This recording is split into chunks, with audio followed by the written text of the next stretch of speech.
Tatlong tukso ng dyablo kay Jesus. Nagsimula ito nung 30 taon na si Jesus. Umalis siya ng Hordon, napuspos ng Espiritu Santo. Dinala siya ng Espiritu Santo sa disyerto at sa loob ng 40 araw, tinukso siya nito. Hindi kumain si Jesus ng panahong iyon. At ang sabi ng dyablo, Kung ikaw ang anak ng Diyos, sabihin mo sa batong ito na maging tinapay. sumagot si Jesus, nasa sulat, hindi lang dapat sa tinapay nabubuhay ang tao kung hindi sa salita ng Diyos. Dinala siya ng dyablo sa mataas na lugar at saglit ay pinakita lahat ng kaharian ng mundo. Bibigay ko ang lahat ng kapangyarihan at kayamanang ito sa iyo, kung sasambahin mo ako.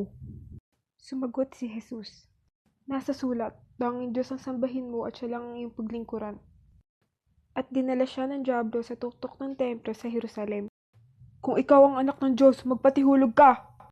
Pagkat sinasabi, uutusan ng Diyos ang kanyang mga anghel na ingatan at alalayan ka ng mga ito. Sumagot si Jesus sa dyablo, nasa sulat, huwag mong subukin ang Panginoon mong Diyos.